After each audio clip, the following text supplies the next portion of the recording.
But yeah, let's start talking about Yeah, Mavs Wolves let's talk about the specifically and give. games. Game two ended with like the Luca game winner, and then Maz missed the potentially game tying three. But I thought the game two, even though the numbers don't bear it out, was actually like the worst defensive game from the Wolves in the series.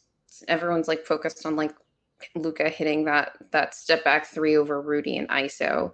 But this game was freaking Lob City Hmm. again. And I talked about this after game one. The biggest difference that I've seen in how Minnesota is covering the Mavs, or how Rudy in particular, but it's really multiple of the front court players are reacting to the Mavs, is both Luca and Kyrie, but especially Luca, are carving up space to create these lobs for both Derek Lively and Daniel Gafford in a way that is clearly and really only because Rudy and company are overreacting to Luca's floater and mid-range game in a way that they did not against Jamal, because they had literally no reason to. I mean, we talked about there was that game six where they were giving like free reins to the, or free lanes to the rim because, to Jamal on pick and roll, because they were like, we're not giving you the dump off to AG.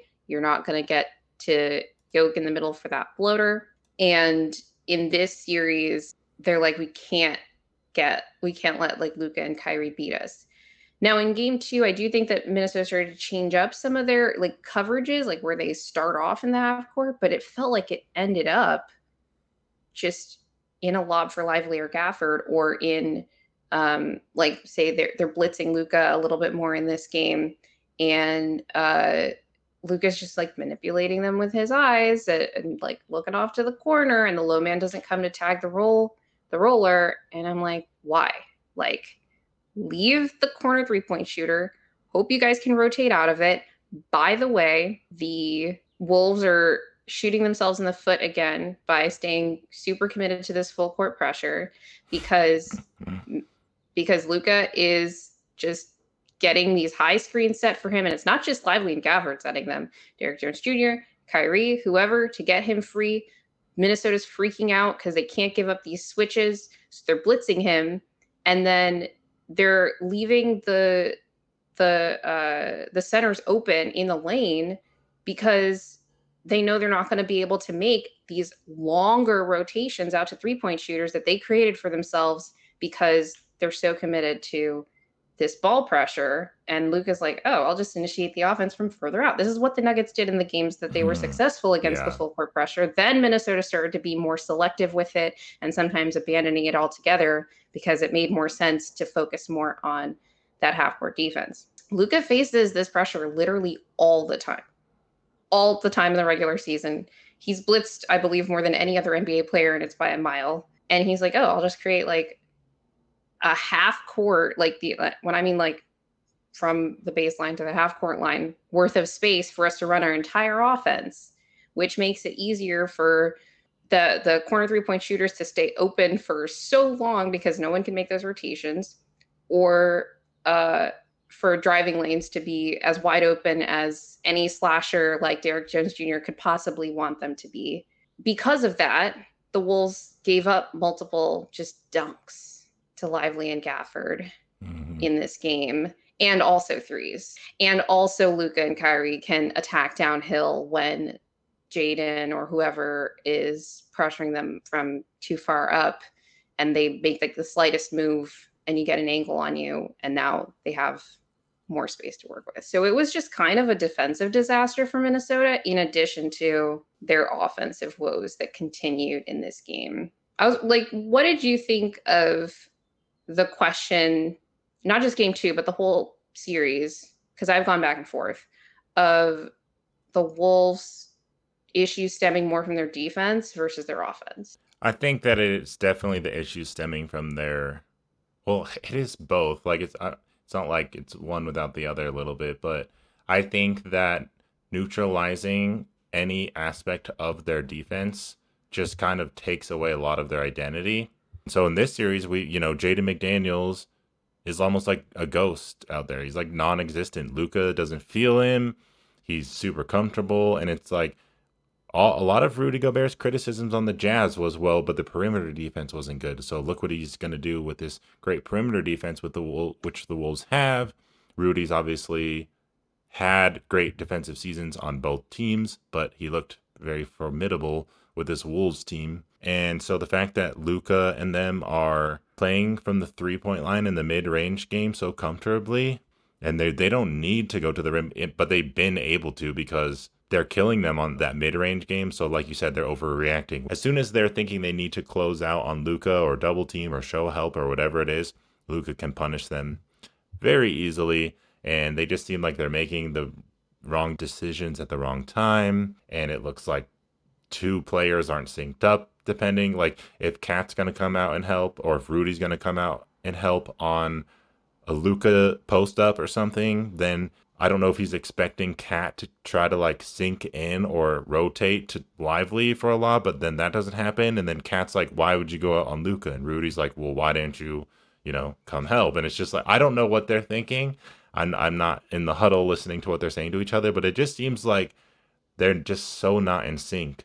And it's just too easy for the Mavs. Like these games have all been close, but it just looks so easy for them on offense. I think part of the problem for the Wolves in this series, we talked about this when they faced the Nuggets. If we can get them in rotation, like there are ways to attack it, right? And a big difference between the Nuggets and the Mavs is once the Mavs get the Wolves in rotation, every player on the floor, if they get the ball, they're either extending the advantage or they're trying to finish the play. I think that the Nuggets in the games that they won, everyone was really decisive, whether it was passing, getting ready to attack, like driving and kicking, or shooting. In the games that they lost, there was a lot more indecision, a lot slower, giving the Wolves time to recover. I have a bigger appreciation for having a little bit more freelancing in your offense than the Nuggets tend to. Like, I like that we have a nice, structured, organized offense a lot of the time, but our role Mm-hmm. players sometimes are just a little too hesitant. Not KCP, not MPJ usually, but there have been times in this season and in the Wolves series, although I think his issues had less to do with like hesitancy, like off the Yeah. catch. It was more like Um, making the wrong decision or Christian, something. sure, yeah. Yeah.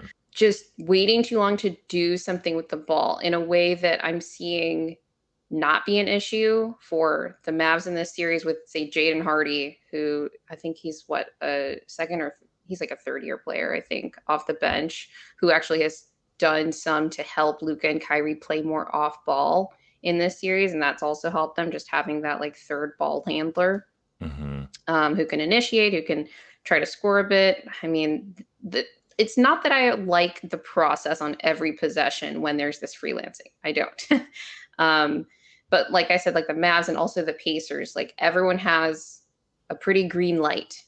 I think the Mavs sort of do it a little better because most of the time when they're getting the ball, like they have a super advantage, like when the role players are getting the ball, because it's Luka initiating almost all the time. And for the most part, there's not a ton of like, I'm taking this guy in ISO without, say, permission. Like a lot of the time, like Jaden Hardy, I remember there were a couple plays where they're trying to attack Mike Conley. And it's like, well, he's on Hardy, so Hardy's got to be the one to do that. I think Christian tried to do it a couple of times in the series, but he was either too hesitant or like didn't know how. It's also like a skill thing, Yeah. but it's also like there's no hesitance to take shots, even if they're going to be semi contested. Or if you know you're not going to take the shot, it's a pump fake and drive. Extend the advantage. Don't just let the defense reset while you're trying to decide what to do and then throwing like Jamal or Jokic a grenade with like 6 seconds left on the clock for them to like try to make something happen. So that's something that stood out that's definitely helped Dallas a lot against this defense. And obviously the other thing is Kyrie. In game two, I thought he actually started off pretty poor and he kind of had a redemption at the end of game two. So there's a sequence where I thought he was actually pressing quite a lot in game two in particular. He was getting some open shots, but a lot of times he was trying to take guys in ISO in situations where like the Wolves were also like helping a lot on his driving lanes and he was still kind of forcing things sometimes. Most of the time he's pretty good, like when he like out of pick and roll, like about either passing out or finding the big again, like just lob city in this game. Gafford went 8 of 10, and Lively was 6 of 6 from the field. You know, those are all layups and dunks, right? But at the end of the game, he goes in for a drive, and he has some really creative finishes, but it's often like he's fixing a broken possession. And a lot of them miss, but the ones that make it, you're just like, wow. So he missed, and he got free throws. He missed both free throws at the end of the game. On the next, I think it was just the very next possession down. It's another broken possession. I believe it was off an offensive rebound, and Luca has the ball. It's so late in the clock, probably 4 seconds left or something. The Wolves blitz him from the 3 point line, and he's able to under so much pressure from it was Jaden, and there was another, maybe Jaden and slow mo blitzing him, and he's able to find Kyrie relocating to the corner for a three again off a broken play, and he drains it. Crazy play, right? And I believe that was for the tie, Mm, or no, it cut the lead to one. Because the Wolves were up at that point. yeah. Ridiculous sequence. Like he's like a short memory kind of shooter for sure, which you have to Mm. be when you're one of these like top guards, right? I don't think that you get to that level if you're going to let an off shooting night sort of slow you down. Now, I talk about pressing with Kyrie, and I also talk about like these other role players having a green light. But a lot of the time, like you can see it on the court, Luka's telling them like, "Go at this guy, go do this thing," like, or Kyrie's trying to give him the ball back, and Luka's like, "You take this possession." And so it's interesting to me the conversation around Luka, and I don't know if like this is something, so they didn't follow the team that closely outside of the playoffs, say when in 2022 and whatnot before this season. So maybe it's something that's changed in his game, but I really, if this is how he is, I don't understand the conversation around Luka as like he is a ball dominant player. That's how he plays. That's how he maximizes his game. But I wouldn't call him a selfish player. And so that's the part whenever like these stories about like teammates being frustrated because he doesn't get them the ball doesn't quite make sense to me. Hmm. Ironically, the most ball dominant player that he's ever played with, I don't think I've ever heard anything from, not from Brunson or like leaked that like, oh, Jalen told his friend X about this, has ever said about Luca. Not that their games would be complementary, that they should be on the same team together, all of that. I'm not saying that at all because they are both ball dominant. It's not how you would maximize either of their games. But in terms of the discourse around him playing selfish, like that feels just wrong to me watching him in these playoffs, but in particular in this series. I think this series should help him in that regard in terms of having that ISO ball James Harden kind of reputation. I don't know if it's just because fans inherently hate the idea of a heliocentric player who just is on the ball a lot and has a high usage rate and is scoring 40 points a game or whatever. I feel like I people, think fans love that. I don't know if it's because I'm in Nuggets land and that's like the opposite of our philosophy. And isolation seemed like not the smartest idea on paper because you think, an open shot's going to be better than, a step back or something where you may or may not have enough space and you're kind of creating a difficult shot for yourself. But there is a huge advantage for the Mavs in this series to have players who can ISO because you just have less chance of something happening where you are causing a turnover or you're, just like having the ball out of Luka's hands is just not as good as having it in Luka's hands. And it's like he can pass when the guy's open and he knows it's going to work, just like kind of like Jokic does, where he's making great, great reads. So it's like you trust him to play make and you trust him to go to the ISO ball when he needs to tell Gaffer to not screen, and because he's got Mike Conley on him. They know the mismatches and what they're going to be able to do, and they're delivering on it. Like they're not in their heads about like, it's not like an ego thing where they're trying to take over the game and playing hero ball. I think it's all very strategic, the ISO ball that they're choosing. So credit to Yeah. them. And it just really helps when, there's some kind of actions and the Wolves are defending it even with two on ball or something. And either of those players can split the defense even and just like drive in. And Jamal, obviously, we didn't see him do that. And just even one player on Jamal was providing pressure. And I know that he was injured, but like just from a numbers game standpoint, if you're getting kind of shut down with one player and you can't even make the Wolves defense play honest, whereas the Mavs can do that because they're just like breaking all the rules of what this Wolves team's trying to do. And they're just saying, screw that. We're going to get to our shot any way Yeah. that we want. And that's been the most surprising thing, I think, for me watching this. I think the Wolves are too committed to their rules, and their rules end up, like I said, like they're giving up too many things.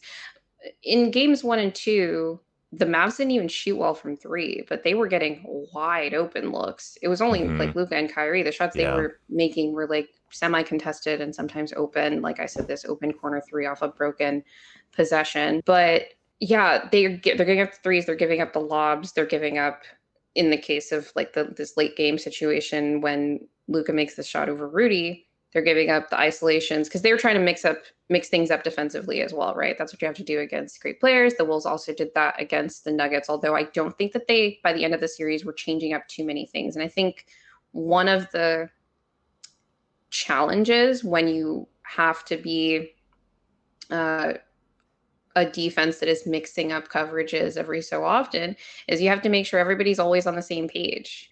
And you talked about miscommunications between Rudy and Kat. There were definitely, over the course of this series so far, miscommunications with Ant in particular. He has been horrendous as an off-ball defender in this series. Boy, boy, do I wish the Wolves had kept him on like MPJ. Not that it would have gotten MPJ open, whatever. It would have just been so much easier to cause breakdowns. The problem is he's a really good on-ball defender, and when he's on ball, he's obviously paying attention because he knows what his assignment is. But Hmm. because they had him on Jamal, and it's funny because I think in the we talked about in game 1 of that series. They tried Ant on Jamal, and Jamal missed the first couple shots, but Ant did lose him off ball in a couple of possessions, and they kind of switched back and forth between him and Jaden. And then eventually in the series, they were like, "Nah, we want Jaden on MPJ." MPJ actually had a good game 1 in that series, if you'll recall, and I think it's because Ant was on him. It was a lot easier for MPJ to get open um, off the ball. I don't even think it was like miscommunications. I think it's more like Ant as his Hmm. defender Just like his archetype. But then the role. other thing is like the mental capacity to stay locked in as an off ball defender. And, one of the best offensive players on the team is a lot. And we talked about in game 1 in our last episode how Kyrie was just running it off screens and like really tiring him out physically. Let's talk a little bit about game 3 in this series because I thought that the Wolves went to something kind of extreme. They started willingly switching Conley onto Kyrie and Luka. First of all, they would start possessions out with like Conley guarding Kyrie, and then sometimes they would willingly just switch him out if it was like on Derek Jones Jr. or whatever, because they wanted to have Ant on, say, a Derek Jones Jr. to basically give him a break because he was getting run ragged by Kyrie off of screens in the first 2 games, even if Kyrie was like missing open shots and whatever. Like that benefit alone to the Mavs and just tiring Ant out was huge. And the Wolves, it seems like we're like, we got to give Ant a break, so we're gonna put Mike Conley on Kyrie Irving purposefully and also switch actions involving him because Well, I think they yeah, were hedging more in game 2. I don't What do you really think get about it. that? I just don't really get it because well, Kyrie had been getting some. He wanted Conley switched onto him in games 1 and 2 because he was just smoking that matchup, or Yeah. he was cooking it, whatever verbiage you want to use.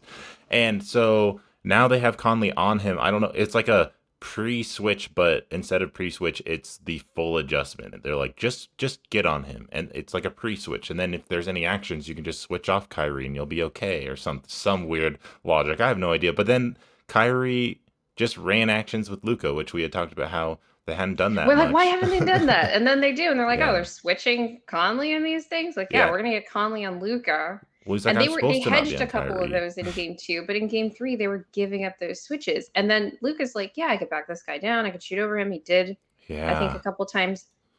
But he also then was like, "I'm going to also run him through some screens." And I found that to be very interesting because to me in game 2 of the series, the Wolves offense was actually clicking a lot better in terms of process in game 2 than it was in game 1.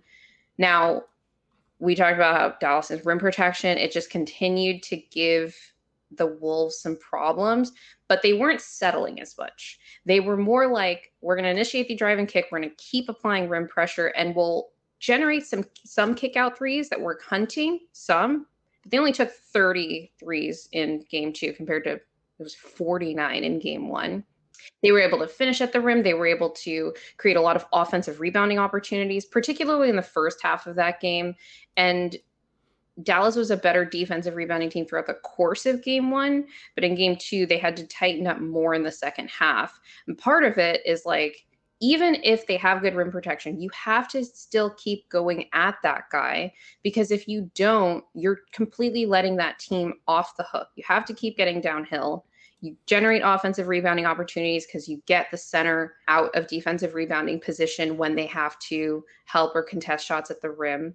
And the Wolves were able to create a lot of good stuff off of that. Like, they've basically been surviving this series off of putbacks. Like, that's why when I say surviving, I mean like surviving in these games. Obviously, they're down 0-3, but their half court offense isn't generating great shots on the like first attempt, but they're getting a lot of like offensive rebound, kick out threes to get more open than Dallas was necessarily letting them get. Like I said, just putbacks from either Rudy or Cat or Nas, right? Just like they were against the Nuggets. But again, Dallas had sort of tightened that up in the second half of game 2, boxing out more. I think they also struggled with it in game 3, to be honest, but there's other reasons for that. But Conley also, whenever the half court offense was looking good in terms of process, was like, I'm just going to try to like put Luka in a bunch of actions and we'll run some pick and roll. I'm going to get lobs for Rudy because I know how to use Rudy. Only player on that team that apparently does. Sometimes Cat also gets him lobs, but they don't run that 4-5 pick and roll at volume for some reason. Conley was hitting like a ton of floaters. Like, I just thought he was really, really good in this game. Like, the Mavs are a good defense because they have that rim protection, and then when everybody's locked in on their help, like, they really do move on a string on these great possessions. But you have to keep putting pressure on them, and Conley was doing that and then carving them up with his passing and with his shot making. We talk about his 3-point shooting a lot, but in this game I was really more impressed with the floaters, and I'm like, man, this is like what Jamal needed to be doing against you guys. Jokic like complimented Conley at the end of that series that he loves that guy. So he's the most underrated player in the league, and I think he's like in that list of like very underrated players. But yeah, game 3 was weird, right? Mavs are up 2-0. They go back home. They start off really hot. Like, I think they start off shooting like 60% from 3. And then the Wolves are also starting off really hot because they're, again, downhill, attacking Lively at the rim, attacking Gafford at the rim. And I think Gafford is significantly less impactful as a rim protector than Lively. Cat in particular was like, he took a lot of threes in game 3, but it was mostly in the beginning part of the game. As it progressed, he was driving a lot more, pump fake and drive. And I thought PJ, even though he's overall been great defensively on Cat in this series, I thought he wasn't that impactful in game 3. It was like just Cat missing a lot of shots. So he was just like biting on these pump fakes and letting Cat get all the way downhill. Mm-hmm. Cat was just struggling to finish, but he was creating, again, offensive rebounding opportunities for the Wolves again. And then in like early in the second quarter, Lively gets hurt. Cat like bangs his knee on the back of Lively's head. It was a really like gross play. We're definitely not gonna like include the clip of that because I hate when they play the freaking injury clip like 5 times at the same angle. I'm like, I get it. We saw. Mm-hmm. It's good. And because of that, the Wolves were just like straight up cooking in this game against the Mavs, but they couldn't get any stops. The other thing that happened in this game with Lively gone is that the Wolves played Rudy a lot less. He'd been playing like 40 minutes in the first 2 games, and he only played 28 in this one. I Hmm. didn't think that was the right move, especially Yeah, I with don't think Lively so. out. They were probably thinking Cat and Nas will just keep attacking the rim and we'll just get our offense going and we could switch more maybe because they went to these like huge lineups that had like slow mo, Cat, Nas, Nikhil, and Jaden. And Nikhil would come in whenever, like at that one spot, whenever like Conley was in foul trouble or something, right? So these were like pretty big lineups, and they're like, we trust most of these guys to like not let Luka get too downhill, even though they can get cooked on the perimeter, and they did, because Luka just loves going to that step back when he's got a big guy on him. They were like, we can keep him from getting downhill and like creating more advantages for others, but Luka was just doing that anyway. Yeah. I think Luca is actually like probably unguardable unless it's like like a big forward who is also quick. Does that exist? I actually think it's a good idea to revisit a lot of our pre-playoff questions, like what it means to be unguardable Hmm. and like what it means for a game or series to be competitive, etc. Well, Because yeah, it's just every like playoffs is different, and like yeah, you said, with the league being more parity driven and the way that these rosters are built and how hard it is to keep expensive rosters, you can't just out talent people, and sometimes it is very matchup dependent. And I like that. I like that. I guess we're just not used to it as fans, like seeing a team beat the defending champ, and then you just assume they're going to win the title because they look so good and it's the defending champ. And then they get this Mavs team that just completely has their number and they have all the tools and the answers. I mean, having Luca who can back down Conley easily and post up, and then if not, Kyrie can operate whenever Luca wants a break or just whenever they think they have a better matchup, or they can run some different screens for Kyrie that forces Jaden. Like Jaden was over trying to like help on one of those Kyrie screens and then kicks it over to Luca and hit that three on Conley. Or sorry, no, Jaden was like trying to close out and he kind of got there, but Luca still hit the three in game three. yeah. And Luca got that angle on him because Jaden was pressing up on him from too far out. Yeah, So once the exactly. screen was set, Luca just had the angle on him and Jaden was trying to recover. So he Yep. ends up giving Luca space and Luca's like, oh, I got space. I'm going to the step back. So it doesn't matter if Jaden's trying to recover. He's too slow footed to make that Yeah. recovery after he got out of position because he was pressed too Yes. far up. And Luca's like, I deal with this literally all the time. It's just such a difference. Whereas Jamal was like running for his life, just trying to get space away from McDaniels, and Luca's like, "Well, I only really need one step. As long as I'm just parallel with you, then I am Because he's so operating with the strong and big. advantage." Yeah, he can just maintain that angle that he gets on you.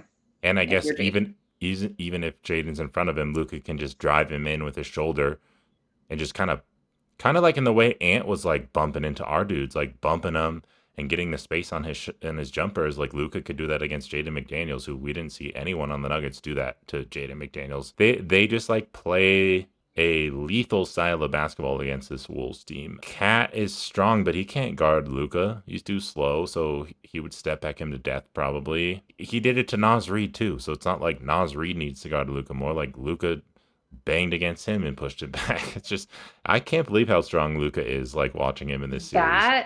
That sequence, it was in the clutch or near the end of the game where Luca and Kyrie both, they basically finally kind of gave up on Gafford as the roller because he was a disaster in that area all night. I was shocked looking at the Mavs offensive rating in this game. Luca and Kyrie just hit a bunch of tough shots. I Yeah, didn't think this was the worst defensive game from the Wolves, but like I said, the numbers won't bear it out. Because Luka and Kyrie, like I said, just hit a bunch of tough shots, especially down the stretch of this game. But they weren't getting good shot quality because they kept going to Gafford as a roller, and the Wolves are finally just like, we're just tagging high in the short roll, and the 3-point shooter in the corner will be open, or on the wing will be open, and we'll try to recover. We're not going to let Luka and Kyrie beat us in pick and roll anyway, right? So then Luca and Kyrie both decided down the stretch, like, we're just going to go in ISO so that you guys can't blitz us. Even though I was like, you guys could have gone to Derrick Jones Jr. as the roller and then have left Gafford in the dunker spot and generated some higher quality shots. But Luke and Kyrie basically hit everything down the stretch. I mean, the last, I think it was, yeah, Matt Moore on Twitter, he basically said it, I think, going into the final stretch of the game. It's just going to be 8 minutes of holy crap, Luka and Kyrie shots. And that's what it I was. know. Sometimes it's The that one that, simple. the one that Luka hit over Nas in the clutch was, I talked to you on, we were talking today about how I thought Nas generally did a good job on Luka, like an okay job one-on-one. The shot that Luka hit over him on the free throw line. First of all, I was like, why is Luka taking this? He kind of gets the it was either a switch or he got that cross match in transition. And Nas did a good job of not letting him get to the step back. But after Lucas started driving in on him, I'm like, man, you're not going to get like a good shot over him here. You need to reset and whatever. And I felt like Luca was forcing stuff. He like kind of bumps him and does this like Dirk style, like turn around into the Dirk fade. It was crazy. Hmm. It's just like, what the hell? Just makes me wish Jokic had his Sombor shuffle going, because it's like his easiest way to get a quick separation from someone like Nas or Cat. And it's just he just wasn't getting that. Obviously, his shot was a little off, but Yeah. Luca's on Cat's a fire, little tough and because like he doesn't get as much with the separation with the bump. yeah, when you hit But him, I'm like, wait, I've seen you do this against Andre Drummond. So like Cat's not that big, you right? know? I don't And I think it know. would have like he settled for too many threes and also missed them. Like you could have Yeah. tried to create more in the mid range. I think that's definitely an area of his game that Hmm. I think he's just too hesitant to go to it. But then like we'll have those possessions where he does create like midi jumpers in ISO, and I'm like, whoa, where the fuck did that come from? And then it's good, but then he didn't. But Yeah. yeah, Luca, like he was just straight up amazing. Kyrie also, like he was cooking in this game because he had Conley on him. I thought Hmm. Nikhil got some more minutes in this game again because of Conley foul trouble, and I thought like, oh, the like this is a better look. He's a much better screen navigator than Ant, and obviously like a better one-on-one defender in Kyrie than Mike Conley. But by the end of the game, Kyrie was kind of bullying Nikhil in the same ways, really, that I saw from Jamal by the end of the Wolves series. Where I'm like, oh, thanks for finally showing up to the party, Jamal, and doing the things that I thought that he should be doing to Nikhil based on all the film work that I did looking at the series last year. And Kyrie's basically doing the same stuff, bullying him, beating him with foot speed. He hit some crazy, like, last second jumpers as well. Like he's really good with that like baseline midi. I basically always think that that one is going in if he has any space. Like drive, like I think they were trying to ice the screens and he's like driving on Cat and the Wolves are not able to ice it, so he ends up getting Cat on him. But then Cat's too late to recover on the contest, and Kyrie just gets that little baseline fadeaway, pretty similar to like Jimmy's go-to shot last playoffs. Yeah, then like Luka and Kyrie were like, nope, we're going 3-0. We're not messing around with this. Lively's hurt. Yeah, I you was really gotta afraid seal that the it would deal turn the there. series, but I think even if Lively doesn't come back and he has a neck sprain, probably a concussion, even though they haven't said that. So I don't, he's definitely not playing in game 4. Hmm. And I was Yeah, like, well, this is going to turn the series, but the Mavs just need to win one more. And it's tough just without him one. because I think that in some of these games, he's actually been their second best player. But Yeah, he really does help. He's quick on his feet, even on defense, like rotating when you don't think he's going to be able to make it to the spot. He can do it. I wonder. It reminds me of how people are talking about the Suns Wolves series, and I know that they're different teams, but the Mavs are kind of doing what everyone thought the Suns were going to do. I feel like where they were just going to score and pick them apart. But I mean, the Suns can't play any defense, so obviously that didn't happen. The they Mavs, also weren't scoring well in that yeah, series and either. they Even just in the weren't. games that Yeah. they were kind of leading in parts or Hmm. whatever, it was more about Yeah. like the Wolves offense kind of not quite finding its footing yet, but then they would, and they always made these like second half runs, right?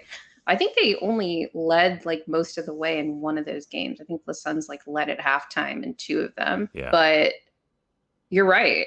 Yeah. That's exactly what they thought the Suns would do to the Wolves, spread them out, have all these perimeter initiators. One of the like the weirdest things about that series is like Beal was atrocious in that final game, but he was, like I said, not cooking because he was missing a lot of his open shots, but he was getting to his spots really easily. And I'm like, if he just makes some of these shots, because he was like working off ball, and again, he had Ant on him, whatever. It's like the same kind of patterns in every series. He just had to make some of these shots. He was getting downhill and he was playmaking well for him when it was just like the Suns weren't doing the thing where you just keep going to the thing that's working. Hmm. Like they were trying to like, I don't know, just hoop or whatever, and it wasn't working, which I find interesting because you'd think like, oh, a more like freelance style offense maybe gives this Wolves team a little bit more, or this Wolves defense a little bit more trouble.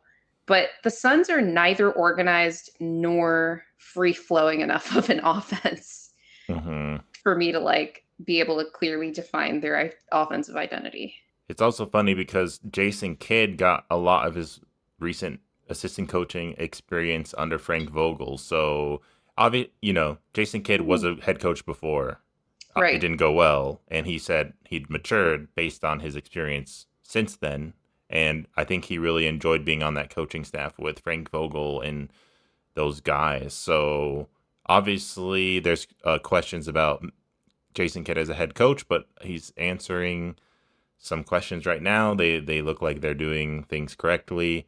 He definitely has the personnel to attack the Wolves differently than the Suns because Katie's not playing with strength in the way that Luca But is. that's the thing is like Um, I pointed out in game one how like Katie seemed to be a lot more willing than I'd seen him in the past to when he has not just a smaller guy on him, as we talked about, but a more slight guy on him.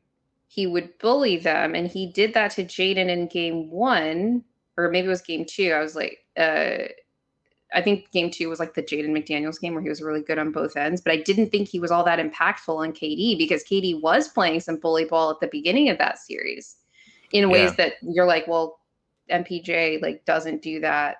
That's an Hmm. area that he could work on in his game. So I was like, man, there was a lot of meat on the bone for the Suns that they just again they weren't spamming the stuff that worked. Hmm. Instead, the Wolves were like, we'll put Cat on Katie, and Katie will try to ISO Cat, or he'll try to ISO Rudy, instead of being like, I've got this big guy on me. I can run him off of screens and get wide open. Yeah. I'm going to ISO him instead, try to get downhill, get Stonewall, go for my midi. He hit a lot of them early in the series. So I was like, hey guys, you should probably like press up on it on his drives more. Rudy and Cat were like, okay, we're gonna be comfortable doing that. Like I feel confident. And then they did. And Katie couldn't finish as he got closer to the basket because actually he's not that much quicker than these guys. They were just attacking in the wrong ways. But I think like no, they don't have Luca, who's the best player of anybody we've talked about between these two Right. teams. Maybe Kyrie's the second best because he was a lot better than Booker was in that series, but partially because the Wolves haven't really tried a heavy dose of Jaden on Kyrie, which I find interesting. I think their most effective looks on these guards have really been Jaden on them, like it was against us. But then like Ant worked out because you could put Jaden on MPJ, right, and shut that off. But no, they don't have Luca, but they have KD, they have Booker, they have Beal, who even though he was like missing some of these open shots, he could get downhill and he was comfortable finishing around the rim on Rudy. And it wasn't like I'm gonna ISO Rudy. It was when I ran pick and roll. Because whenever they tried so much ISO, and I'm like, why? Just put these big players through actions, and they just don't. They just didn't do Like, I it don't think they're a strategically smart enough. basketball Yeah, team. they I just weren't think picking the moments smartly enough like the Mavs have been doing. and And turnovers. Oh my god. I don't know if it's like the Wolves. It was an early series and they were hyped up, and the Suns were just dysfunctional because they had no chemistry and they didn't like the coach or whatever the hell it was. We can speculate all we want. Obviously, the Wolves are just a better team, which Yeah. is I also mean, interesting yes. because the Wolves seemed like the most cohesive team once they beat the Nuggets, and it was like they have everything, And now the Mavs are making them look like they have some weaknesses to attack. Sometimes you just got to make tough shots. Like, I mean, that game seven, Nuggets Wolves, we just weren't hitting, and freaking Rudy Gobert hit his shot that he never should have hit, but he did. And Shouldn't Luca have and never gotten that Kyrie are close at that point, though. It's yeah, sometimes like you just need elite offensive people. I don't think the Nuggets are a bad IQ team. It's not like, you No, know, no. I don't think we were attacking them in the wrong ways. I think that our guys were not in a condition to attack in all of the yeah, ways consistently that like you need to against this Wolves team. Like I said, the yes, decisiveness, the yes. shot making, like we got a lot of open shots. We hit them earlier in the series. The role players did later in the series. They didn't hit as many. And it was like, well, don't waste your good role player games. Yeah, so That's and something the Mavs don't do or haven't done and is they're like, PJ's hitting tonight. We're gonna try to win this game because yeah. we don't want to waste that.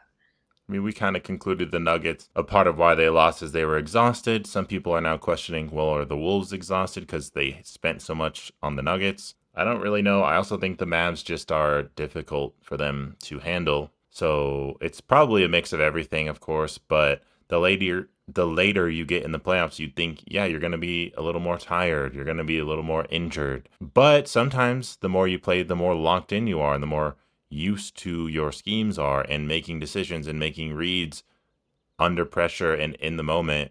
The Mavs are doing that. So they just have the Wolves number this series, and I think they're going to be able to win this. I don't know how Lively being out will affect things, but the Mavs have a game tonight against the Wolves where they could seal the sweep, but we don't know quite yet. Well, thanks to everybody for listening. Please remember to like, subscribe, share, and hit the notification bell.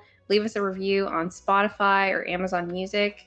And especially subscribe on YouTube, actually, because it turns out 80% of our listeners are not subscribed. So hit that subscribe button, help us grow the channel, share it with your friends. And always remember, winning is fun and losing sucks.